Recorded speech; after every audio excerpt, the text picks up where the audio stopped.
Hi everyone. There's a creature so misunderstood that most people are disgusted by its very name.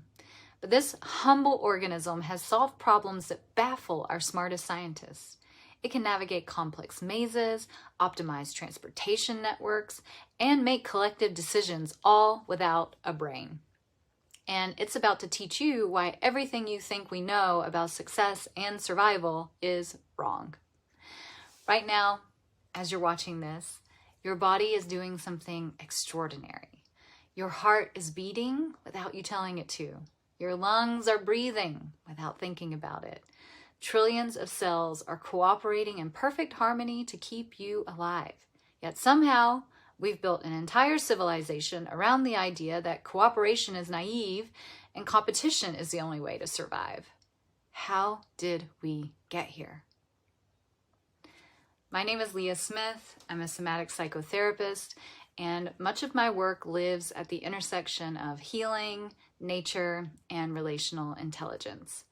I've spent years listening to what bodies, ecosystems, and communities can teach us about becoming whole again.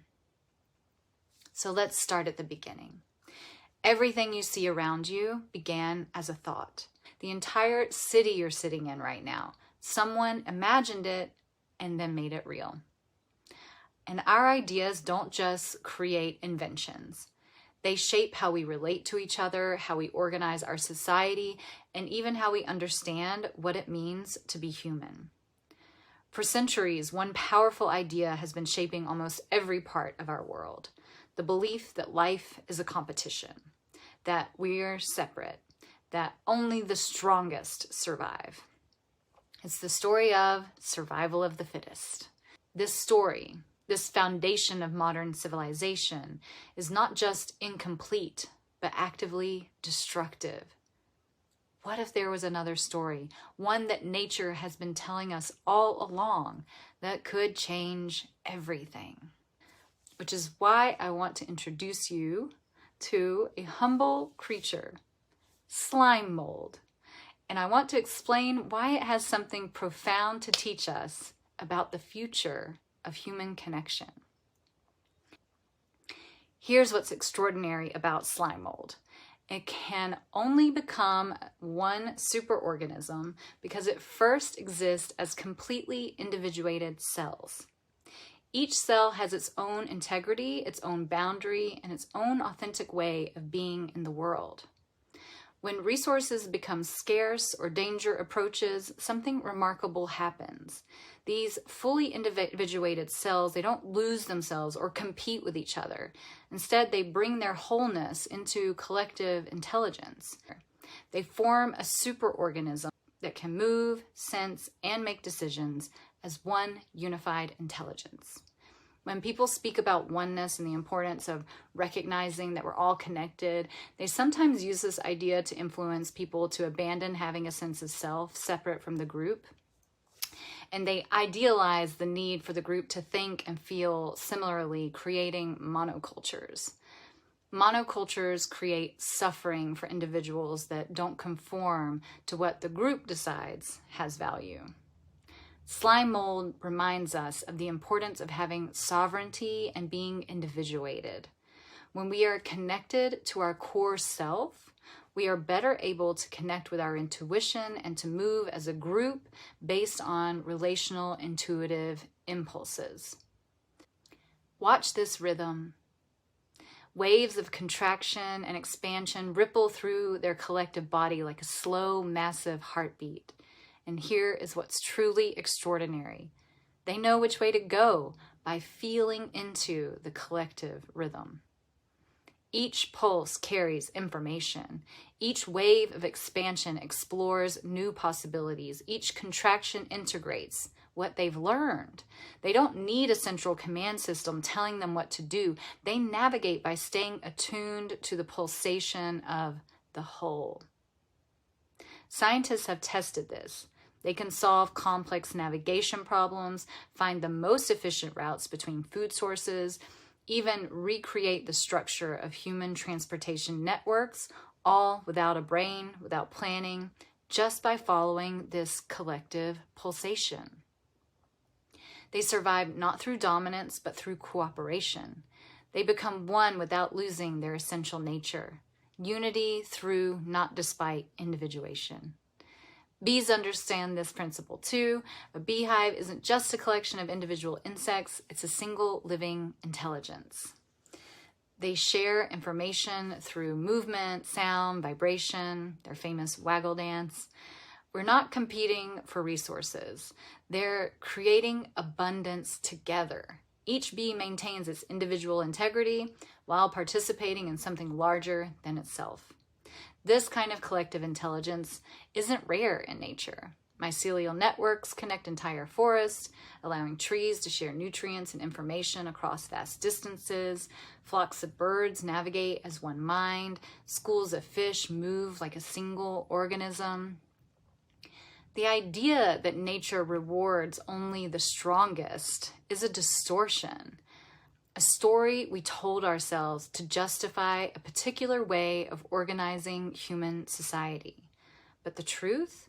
The most resilient systems in nature are relational.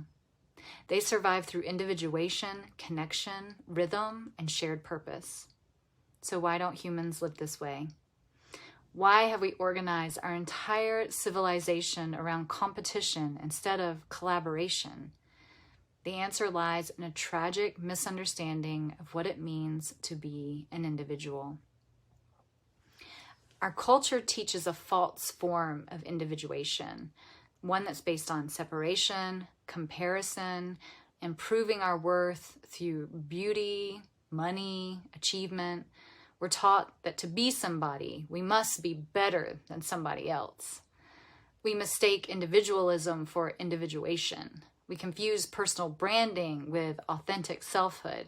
We think independence means that we don't need anyone else. But this isn't true individuation. It's like those slime mold cells trying to survive alone instead of recognizing their survival depends on recognizing their fundamental interconnectedness. True individuation, the kind that enables collective intelligence, requires something our culture actively discourages: radical honesty with ourselves, deep self-knowledge, the courage to feel our experience fully. And here's what blocks us from that. We've been taught to fear the truth of our own inner experience. We resist the contraction part of life, the pain, the difficult emotions, the parts of ourselves that hurt. We've been sold the lie that a good life means avoiding suffering, that emotional pain is a sign of weakness or failure. But look at nature. Everything pulses. Everything moves in rhythms of expansion and contraction. Contraction isn't the opposite of growth. It's part of growth. It's how systems integrate what they've learned, how they prepare for the next expansion, how they deepen their roots. What if our pain isn't something to fix or avoid, but something to listen to? What if our difficult emotions aren't signs that we're broken, but signals that we're growing? Most of us believe that experiencing any kind of pain is bad. We try to ignore it, compartmentalize it, push through it, but pain isn't the problem. It's the environment we experience pain within that matters. Our resistance to feeling our contractions is what keeps us unconscious, because friction is how we grow.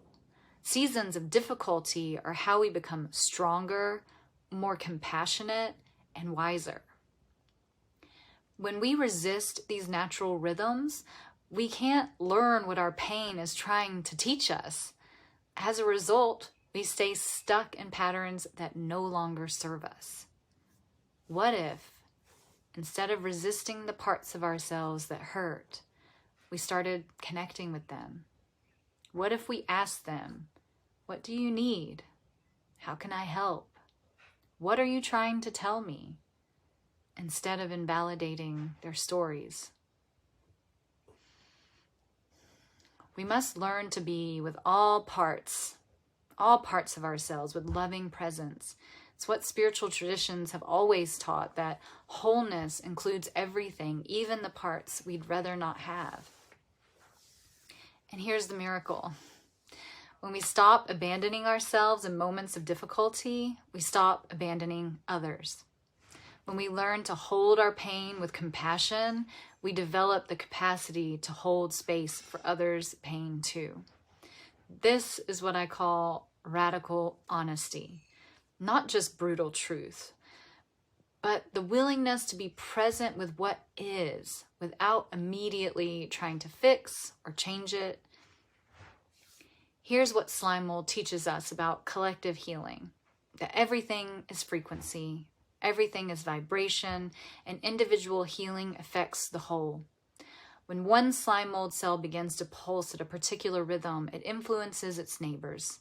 Soon the entire colony is synchronized. The same thing happens with humans. When you do the work of befriending your own nervous system, of learning to stay present with difficult emotions, you literally change the frequency you're broadcasting. Others can feel it. Their nervous systems begin to entrain with yours. This is called co-regulation, and it's one of the most powerful healing forces we have. But here's what slime mold also teaches us.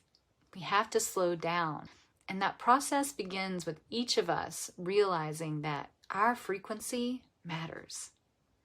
High entropy emotions, fear, anger, resentment, shame, when unprocessed, create chaos in the nervous system. They spread like wildfire. They destabilize communities. Low entropy emotions like love, compassion, curiosity, gratitude, when genuinely embodied, create coherence. They invite others into our wholeness. This doesn't mean bypassing difficult emotions or pretending to be positive. It means learning to feel everything with presence and compassion so that even our anger and grief can be clean, informative, rather than destructive.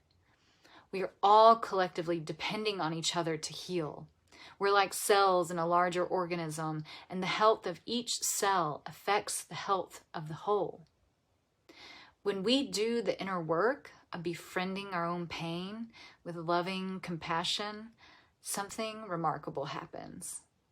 We start seeing ourselves in all forms of life, even the seemingly lowly slime mold. We recognize that every being is struggling, growing, pulsing with the same life force we carry. This is how real change begins, with radical honesty about our own experience, coupled with radical compassion for what we find there. Now, what would it look like to apply these principles to how we live together, how we build community? I'm not suggesting that we all need to abandon technology and go live on a farm in the forest. We can't turn back the clock, and we wouldn't want to. But I'm curious, what kind of vision could we co-create for a new version of village life? Comedian Trevor Noah talks about how capitalism and industrialization didn't just change our economy, that they dismantled the village. For thousands of years, humans lived in close-knit communities where everyone had a role, where children were raised collectively, where decisions were made together, where no one had to figure out life completely alone. We traded that interconnection for individual mobility and consumer choice, and while we gained many things, we lost something essential: the experience of being held by community through all of life's challenges.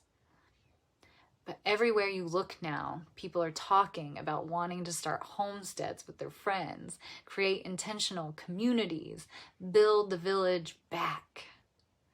That longing isn't nostalgia. It's our biology calling us home to the pulsation of village life, to the rhythm of belonging, to moving together instead of grinding alone. What would a village look like that we've never seen before? A global village that uses technology not to isolate us, but to weave us more deeply together. But here's the key. This new village requires a different approach to relationships. Instead of treating friendships as nice-to-have extras in our busy lives, what if we treated them as sacred practice? What if we gave our friendships the same intentional care we give our romantic partnerships? Imagine communities where people know how to be with each other's pain as well as their joy, where conflict is seen as information rather than threat, where everyone's individual healing is supported because we understand it affects the whole. This requires what we might call relational maturity, the ability to stay present with others' emotions without trying to fix them, to speak our truth without making others responsible for our feelings, to receive feedback without becoming defensive, without blaming others or collapsing into shame. Because connection isn't just about being together, it's about being real together. And that requires the same kind of radical honesty we've been talking about, now extended into relationship. Here's what gives me hope. Resonance is contagious. Just like these slime mold cells, when a few humans start pulsing at the frequency of authentic connection, it affects everyone around them. This isn't idealism, it's evolution. Just like those slime mold cells, we stand at a choice point. Continue competing for limited resources in isolation, or remember that we're part of something larger, something that can only thrive when all its parts are thriving. The transformation of our world begins with the transformation of our inner world, and it continues with our willingness to bring that transformed presence into relationship with others. If this resonates with you, please share it. Find others who are asking questions like this. Start practicing radical honesty and compassion with yourself first, then with others. Let's keep building something real together. If this resonated with you, something deep in you, please like and subscribe to my channel. I'd love to hear in the comments your thoughts about what present-day village life could look like, or anything else that you would like to share. If you like this video, you might also want to check out my video about clairsentience. It goes into more detail about how to develop a connection with your deep inner knowing, that intuition we talked about. Also, if you would like support on your healing journey, I have associates who are accepting new clients. If you're a California resident in need of a somatic therapist, please reach out through my website. Thanks for being on this journey with me, and I look forward to seeing you in the next video.